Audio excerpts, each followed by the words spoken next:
Hello friends, मैं कुंवर अजय सिंह, प्रहरी लोकतंत्र लखनऊ से। मैं आपके लिए लाया हूं भारतीय संविधान की टिपिकल जानकारियां। साथियों, 20 साल पुलिस सेवा में रहने के पश्चात 16 सालों से राजनैतिक अनुभव, समाज सेवा के रूप में काम करना एवं चुनाव सुधार के लिए काम करना मेरा उद्देश्य है। भारतीय कानून व भारतीय संविधान की जानकारियां देश के हर नागरिकों तक पहुंचे, जिसका सदुपयोग कर सके।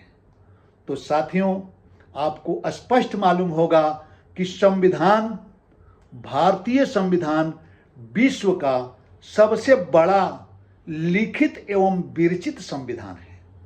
इसमें 395 अनुच्छेद, 22 भाग वो 12 अनुसूचियां हैं। तो 22 भाग क्या है, अनुसूचियां क्या है, अनुच्छेद क्या है, और सबका अलग अलग उद्देश्य है। साथियों, जिस तरीके से आईपीसी, इंडियन पैनल कोड, भारतीय दंड विधान संहिता, जिसको ताजराते हिंद भी कहते हैं, कि धाराएं होती हैं, ठीक उसी प्रकार संविधान में जो धाराएं हैं उन्हें अनुच्छेद कहा जाता है, आर्टिकल्स कहा जाता है। तो सभी आर्टिकल्स, चूंकि संविधान को 22 भागों में बांटा गया है, तो सबसे पहले हमें संविधान के भाग 1 में वर्णित, जो कि अनुच्छेद 1 से 4 तक वर्णित है, उसे स्पष्ट जानना होगा, क्योंकि किसी भी चीज को जानने के लिए हमें शुरू से उसका टिपिकल पॉइंट जानना होगा। तो साथियों, जिस तरीके से संविधान के प्रस्तावना में लिखा हुआ है कि India that is Bharat is A union of state, तो ये स्टेट का मतलब जो भी लिखा हुआ है ये फेडरल नहीं है। स्टेट का मतलब फेडरल नहीं है, और ये राज्यों का एक संघ है। तो ये फेडरल ना होकर के कन्फेडरल ना होकर के कन्फेडरल अर्थात परिसंघ, यह परिसंघ नहीं है, यह फेडरल नहीं है, यह यूनियन है। संविधान में स्पष्ट वर्णित है कि India that is Bharat is A union state, परिसंघ नहीं, फेडरल नहीं, यह राज्यों का एक संघ है। यूनियन ऑफ स्टेट, राज्यों का एक संघ है। तो पहला संविधान की जो पहली व्यवस्था है उसमें स्पष्ट लिखा हुआ है, भारत राज्यों का एक संघ है। संविधान का अनुच्छेद 1 बतलाता है कि इंडिया दैट इज भारत, ये राज्यों का एक संघ है, ये फेडरल नहीं है, परिसंघ नहीं है, ये यूनियन है, यूनियन ऑफ स्टेट।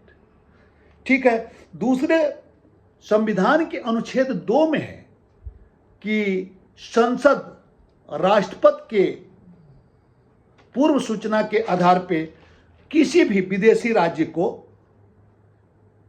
भारतीय राज्य में मिला सकती है। और अनुच्छेद 3 में वर्णित है कि राज्यों का नाम, राज्यों का कार्य क्षेत्र, राज्यों का सीमा क्षेत्र में सारा परिवर्तन संसद साधारण बहुमत के आधार पर कर सकती है। और अनुच्छेद 4 में वर्णित है कि राष्ट्रपति साधारण बहुमत से किया गया कोई भी परिवर्तन, जो कि अनुच्छेद 2 और 3 में वर्णित है, उस पर राष्ट्रपति दस्तखत करने के लिए अर्थात हस्ताक्षर करने के लिए पूर्ण रूप से बाध्य हैं, उन्हें हस्ताक्षर करना पड़ेगा। तो साथियों, संविधान के अनुच्छेद में स्पष्ट अनुच्छेद 1 में वर्णित है कि India that is Bharat is A union of state, यानी स्टेट का यूनियन है, राज्यों का संघ है, परिसंघ नहीं है, फेडरल नहीं है, ये यूनियन ऑफ स्टेट है, राज्यों का एक संघ है। दूसरे में लिखा हुआ है कि संसद किसी भी विदेशी राज्य को राष्ट्रपति को पूर्व सूचना देकर के उसे मिला सकती है, इंडिया के राज्य में मिला सकती है। और तीसरा, स्पष्ट वर्णित है कि किसी भी भारत के किसी भी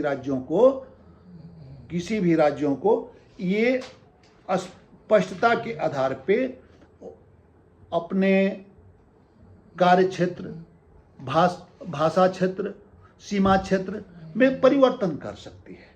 तो ये अनुच्छेद भाग 22 भाग में से भाग 1 में अनुच्छेद 1 से 4 तक जो वर्णित है स्पष्ट बताया गया।